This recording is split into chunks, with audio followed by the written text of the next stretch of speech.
I would like to invite Dr. Yvonne Mundih. If I'm correct. Hello, ma'am. How are you? Welcome I'm to doing my wonderful. show. Thank you so much for having me here. I am so happy and grateful to be here on your panel with Aisha. I thank the Almighty God for this day. Thank you. Thank you very much. Thanks you gave me your precious time. So we are lucky and you are here. So over to Aisha. Hello, ma'am. Yvonne, ma'am, I'm really grateful to you as you found time for our session. And we are honored to have you here. And we know that you are very, very much busy. And we were, we were continuously talking to you about some, so that you can find time for us. And at last, we are here. And I'm really grateful. So I know that you have a very very little time because you have to go somewhere and it's very important. So I will just start the session from I think we start the questions. And my first question is about where do you live, and can you give us some insight about which city are you connected from? Okay, thank you so much for that important question. It's good to know our geography and where the family of Onpassive lives. I live in the United Yes. States, in the state of Minnesota, and in the city of North Branch. Okay, so yeah, it's a nice city. I think.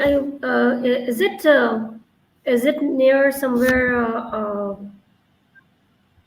Michigan, or like you are nearby there No, somewhere? Michigan is a little ways, but we can drive to Michigan. We have Okay. Wisconsin. We share boundary with Wisconsin, and then we Okay. have Iowa. We have Chicago. Those are the cities that are close to us. Sometimes I drive. My son Oh, goes. Chicago is close. Yes, Yes, yes, yes. my son Okay, attends good. school in Iowa, so I drive and go there for 4 hours to check on him. Oh, Yeah, you drive 4 hours. yes, It's a long drive. yeah. Okay. It is. So, Oh, yeah, ma'am, tell me about something about yourself, your family background, and your matrimonial status. Okay. I originally was born in Cameroon, in West Africa, in this very little village of less than 100 people. And I have, altogether, we are 9 of us siblings. And for right now, I'm the only girl that is alive. The other ones are brothers. And I am a divorcee. I divorced about 6 years ago. I was married. I divorced about 6 years ago. And so um, I owe a lot to my village. My village came together to educate me, being that they did not allow young girls to go to school. My father gave me away into marriage at 11, but my grandmother did not want me. She wanted an education for me. So the entire village came together to educate me. And then later on, they came together to send me to the United States to further my education. And here I am. So I'm living in two worlds, Cameroon, United States. It's a beautiful thing to witness. Yeah. Thank you. So I think you owe a lot to your villagers because they have done so much for you, and you are here and at the position where you are in just because of them. Certainly, Yes, I yes. owe. I say in my biography, I owe a lot to my village. The doctorate degree that I have just about 7 months ago, I called that village Dr. Mbengwi. Mm. I call my grandmother Dr. Monica. I call my mother Dr. Lucy because these people went through a lot to invest in me. And I became the only female child with a bachelor's degree, with a master's for more than a decade, and now a PhD. I'm still the only one. The children of that village, they look up to me, they call me, they write to me every day. And with Onpassive here, I am doing everything possible in my capacity to buy accounts for those young people so that they don't find themselves in the position where I was when I was growing up. Thank you. Okay, wonderful. They always may feel so happy seeing you like this, and so much educated and in a good position. So I think your success is their success too. So Certainly. yeah. Certainly. So another thing is the question number three is about your career background. What profession are you in, and what is your career background? Yes. Yes, I have different backgrounds. When I attended the first university in Cameroon, my parents, I wanted to do journalism, to be a journalist. But my parents did not have the money, and the villagers, they didn't have enough money to pay for my tuition because it was more expensive. So they asked me to do something in a world literature and world history, and to be a teacher, which I don't want to be a teacher, but we all are teacher, I guess. So I did that. And then when I transitioned to the United States, I decided to do something along the lines of drugs and alcohol counseling. I wanted to do that to help my brother because I did not know that alcoholism was a disease until I came to the United States. So now, as I look back, I realized that a lot of people that died in the village is because of alcohol addiction. And so I went to school to try first to help my brother, who is alive now, and then to help the other people that are going through those difficulties. So I had the second bachelor's in that. And then I went ahead to do uh, uh, a mental health to include that because I realized that a lot of people and children are having mental challenges that they are being stigmatized, they are not being treated well, the attention is not given to them, they are not being well diagnosed because it's a stigma. So I did that. But then I attended the Les Brown Power Voice Academy, which is an academy that gives helps us to give a voice to the voiceless, to help children to advocate for themselves. Because in my situation, I was shut down and shut off. They didn't want me to talk because of my gender, a woman. And so I went to school here, my PhD. It is in media and business communication following divine intervention. So I managed a way to get around that media and journalism. So that is my background. This is what I love to do. I speak internationally. I was invited to South Korea to speak at the Youth International Conference. So it is so important. So that's my background. For right now, that's my background. One Global Movement, Speak with Heart, is all centered around that environment where you want to give that voice to the young people, to families. And it's going to be a TV pretty soon, to make a TV channel so that youth can come on there and share their experiences so that we know how to help them. Thank you. Yes, you're doing great, ma'am, and I think whatever you're doing, it all goes to for a good cause, and I think you're just you whatever efforts you are taking for the young women and the youth, our future. It's really remarkable. So.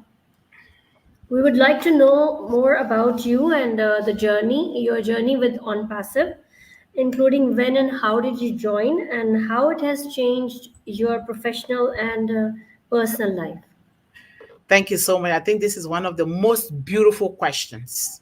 You know, um, you know, let me look at the question so I answer it well.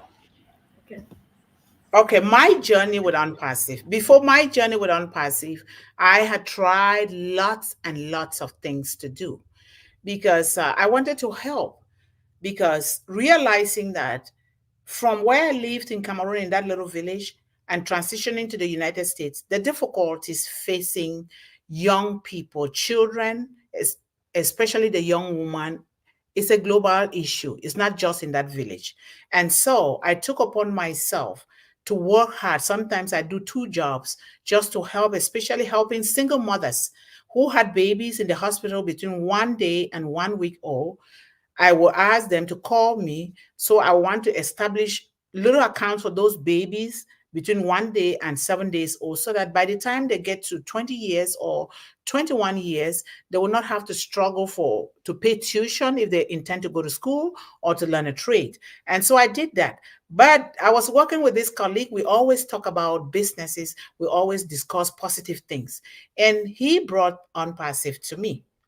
And whenever he brings something to me, I pay attention, because in life, you will have to try something before you know if it is something for you or not. If you don't try, then you can't get anywhere. And I'm the person who takes a lot of risks.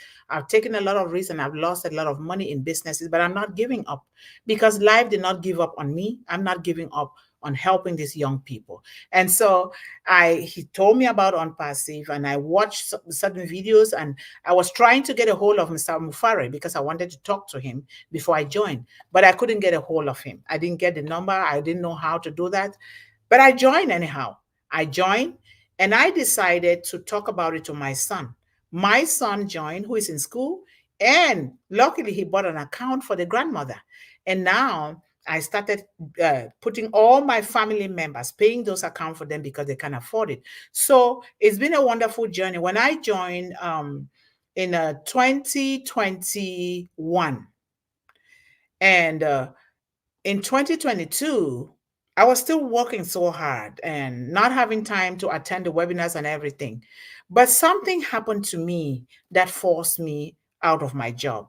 I had a traumatic brain injury from my job, which I'm recovering right now so well. I'm still attending appointments and therapy. And so now I start paying attention to the webinars and doing things and attending everything. And I said, I am going to focus on this. It's hard because I'm not working. I don't have enough money a lot of times to do the things that I love to do, but I am attending the webinars. I am talking to people, and I am also enrolling people and letting them know about the good message of Onpassive, which is all blessed, built upon the foundation of blessing people from their heart, like Mr. Ashmufara says. So that is my journey, and it's been a very wonderful journey, and that is how I joined. And it has changed my life a lot.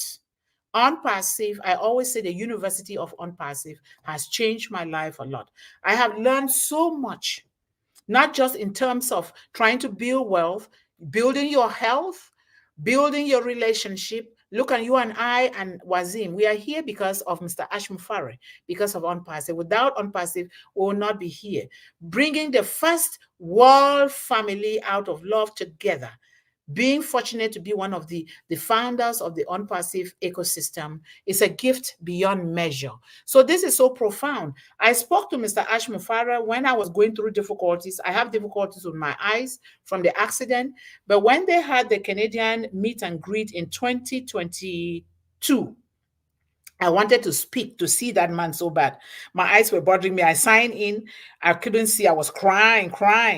And then I couldn't speak, but I didn't give up. I kept signing in and signing out. In the end, they were giving 3 minutes to people to speak, and then 2 minutes, and then 1 minute, and then I was the only one left. And I signed in. All of a sudden, my eyes opened up with my glasses on. I could see then. And then they said they give me only 40 seconds. And I spoke for 40 seconds, and on the dot, I stopped. Mr. Ashmufara asked me, has anyone ever told you that you're perfect? I was crying because those are words that nobody ever told me. But he told me those, what he says, I will get to know you more. It has changed my life a lot. He has uplifted me. Now, Academy, I'm going to use it to teach these children around the world so that children will have to go to school from the confines and safety of their homes without crossing the Atlantic Ocean or dying in the forest trying to cross to the United States for greener pastures. This is something I have cried. Young people who have died in the forest because they're trying to cross because of no jobs in that village where I was born. And so Onpassive has done a lot that I cannot even begin to tell. Onpassive is going to be in my book, the 5th book that I'm going to publish, because I am an international publisher. And so it's a wonderful thing. And I thank God for Mr. Ashmufara. Mr. Ashmufara fulfills my dreams to be the first person to eliminate poverty in my family, abuse, to bring electricity, everything that is necessary to my village and around the world, because the problem affecting children in one area of the world is the same problem affecting other children in the other areas of the world. And you guys are here. The children of Pakistan will enjoy through you guys, because that is what one global movement is going to be doing to the world. I thank you guys so much. Thank you.